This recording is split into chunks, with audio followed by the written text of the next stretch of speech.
With a big budget and big effects, Hollywood recreates the terrifying final hours of the Titanic. A tragedy of such epic proportions, it was remembered with crystal clarity years later by the few remaining survivors.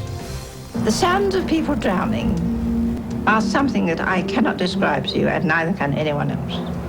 It's the most dreadful sound. The interviews with survivors, shot over the years for 2 separate documentaries, are a haunting chronicle of the doomed luxury liner and its 2,200 passengers. Heralded as unsinkable, the ship was just 4 days into its maiden voyage when it collided with an iceberg. They were running upstairs and running in the halls and yelling and all that. The first cabin steward we saw said, "No, there's nothing wrong at all. There's just had a little accident."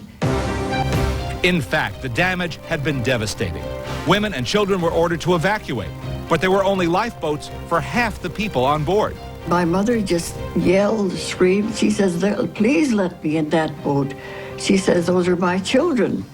And so they did. My father put my mother and I in and made absolutely no attempt to get in himself. He said, "Hold Mummy's hand and be a good girl." Most of the women and children in first class made it onto the lifeboats. The other 1,500 people faced a terrible fate in the icy cold Atlantic. There wasn't any panic until the lifeboats left, and then there was panic galore. We were down on the ocean. We could hear them running about on the decks and screaming. There were 5 or 6 decks, and they were just lined with people standing there at the edge looking over. I suppose they were wishing and hoping someone would come and rescue them.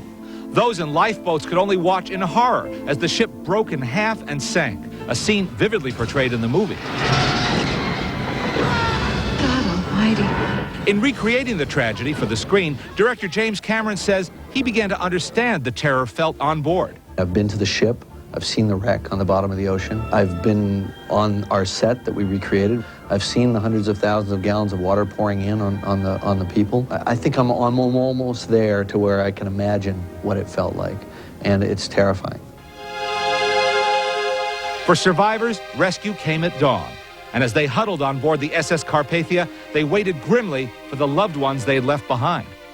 The women were all standing at the rail watching for their husbands to come in later boats, and they never came.